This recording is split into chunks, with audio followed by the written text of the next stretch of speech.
Well, you guys, it's time for another Venture review. This time I have the new 6.1s, and these are an 8.75 axle. So pretty wide truck for a guy like me, but I've actually been loving 8.5 decks these days, so I think it's gonna work out. So right now I got this Grayson Fletcher Element 8.5, and I've got 149 indies on it, Indy Standards. So I think it's gonna be a nice switch. I'm looking forward to it. So these Indy Standards are 400 grams new. I also had 8.75s on here, and those I think were like 415 new, maybe. These weigh 382. So they're a good 30 grams lighter than my 159 Indies. And they're a little lower. They're 53.5 millimeters versus the 55 of an Indy. And anyways, I'm looking forward to setting these up and checking them out. Just holding this right now, I can feel it feels noticeably lighter than my Indy 149s. And they're missing a fair bit of meat, so they're not their original 400 grams anymore. Let's check out the turn, see how these feel.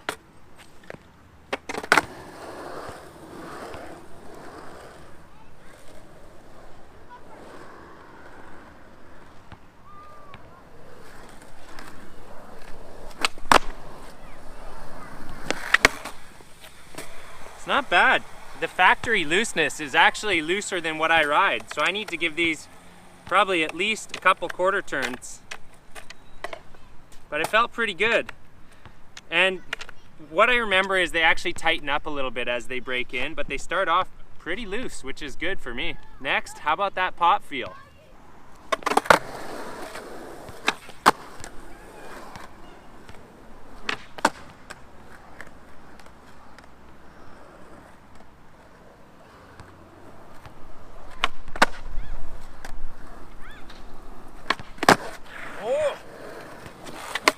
It's actually not that far off Indies. So the wheelbase is a little bit wider than Indies. So that's gonna make the pop feel a bit heftier. However, I think the fact that each one of these is roughly 30 grams lighter than a 159, I think that actually balances it out. So my tail's hitting sooner, even though it feels a tiny bit heavier. Try a little more.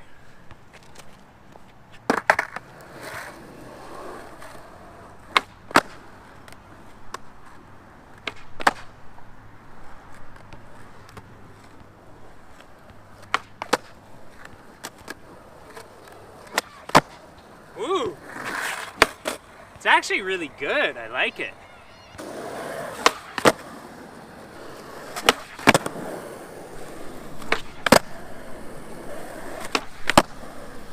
My heel flips for sure just got better from the extra snappiness.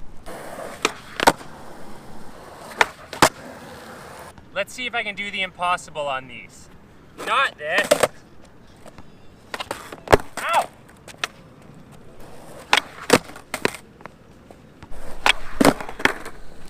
Actually, I didn't think about it, but because they're lower, those are a bit harder. But I really meant this.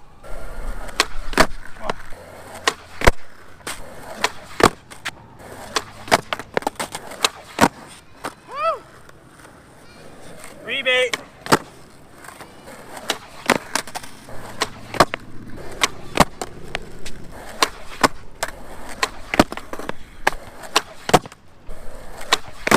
Oh, good enough, whatever.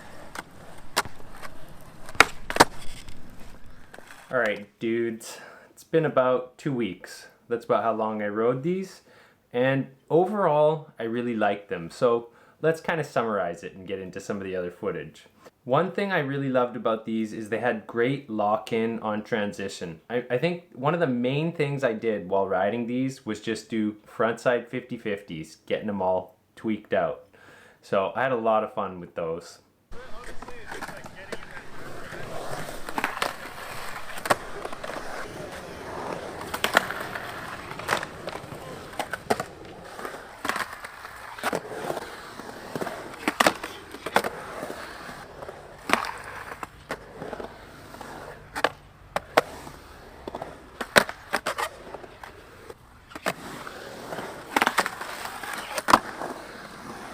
I also found the pinch to be pretty good on flat bars. So for like feeble grinds, Smith grinds, all that kind of stuff. It was pretty nice.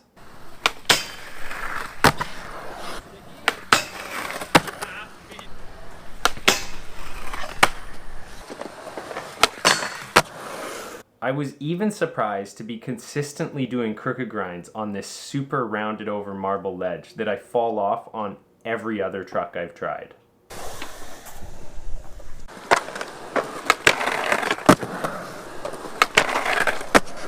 So that surprised me. It was actually pretty darn good. Like I was locking in every try and pushing through those crazy rounded out chunks. One of the things I didn't like very much about these is I couldn't get them as loose and carby as I like. There's definitely a bit less of a turning radius than an Indy, a bit less depth of turn. If I loosened it any more, the nylon lock nut wouldn't be engaged and my trucks would just fall apart. So my favorite things about these trucks is that I found them easier to skate than say an Indy 149. So even though I have a 1/4 inch more truck, I definitely found these made me a lot less tired. I could skate through the whole session without feeling tired on these trucks. So that was good. And because they're still pretty tall, I had like good easy pop on them. With the wrong deck, they can be brutal, but with a medium kick to a flat kick, these are actually going to be really good. They'll also be good for short wheelbases, which, I mean, you're not going to find that many short wheelbases on a board that'll fit these trucks, but still, I definitely like the way these perform for flip tricks and just generally make me feel less tired.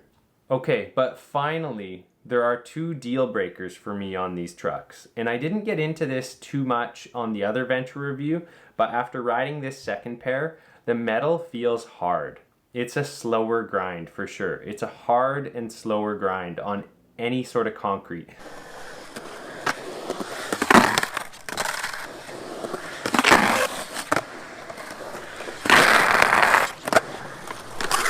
Metal, no problem. So like coping and ledges that are metal. But as soon as I got onto chunky concrete, these have like a hard, slow grind. And sometimes it just stops me dead in my tracks. Now I don't know if that's the metal or if it's the shape, because Ventures are kind of like up and over and this part's small. So it doesn't have this big rounded over part like an Indy would. So the next one that was happening to this truck a lot is they were getting stuck in position, like the way old trucks. Do you guys remember what breaking in trucks used to be like? How they would get stuck in one position and you'd shoot your board and watch it arc off across the skate park? Well, that happens on these trucks. So both of these trucks, when I look at them right now, are just like a little bit cockeyed. They've stayed in the last position that I skated them. Now, this gets complicated with an 8.75 truck. So the other thing that happens is, have you guys ever noticed that when you have your truck on your board, it can tilt a little bit just because of the slack in the bolts? And I don't even mean from loose bolts. I just mean like as soon as, you know, like you slam your truck into a crooked grind or something, that force will knock your truck over a little bit. So what was happening is I would get, you know, from doing a grind, I would get the truck knocked over a little bit and it was staying in a position. And so not only would it on its own ride off on an angle, I could actually feel it as I'm riding, wanting to wander in one direction or another. So that was a deal breaker for me. I was not having a problem like that on Indies. And maybe that would resolve with skating these for longer. But for whatever reason, whether it's the bushings, pivot cups, I don't know what, they're staying cockeyed. And then the fact that they're an 8.75 exaggerates that motion because they're so long that any small deviation is going to be amplified by the longer truck. So those 2 things made me not enjoy riding these when I otherwise loved everything else about them. You know, like Smith grind clearance, big wide trucks for coping, great lock-in, great pop. So there was a lot of really big pluses that kind of helped me overlook some of the faults. But generally, I would need to know that those things work themselves out to actually want to stick on these. So now it comes down to you guys in the comments. What are your experiences on the new Venture Highs? So are you guys having problems, say, with the 5.8s? Because those are a pretty wide truck too. Has anybody else been getting that same problem where they're staying stuck in position? I didn't have that problem on the 8.25 Ventures. And I haven't tried the 8.5s, which would be the 5.8s. But anyways, guys, let me know what your experiences have been about the grinding and about whether they're getting stuck. And that's it. Your guys' comments will round out my review. Thanks for watching. Video's done, guys. go ride your big trucks, or go ride your small trucks and wonder how the rest of the world can ride such big trucks. And then go and feel a little bit inadequate about it, because, you know, you should. You're riding a tiny skateboard. What's wrong with you? I'm just joking, guys. There's no reason you should be tiny board shamed. Ride whatever you want to ride. It totally doesn't matter. I love small boards. I love wide boards. Just skate. Don't be a baby. It's Saturday morning. Have that shred.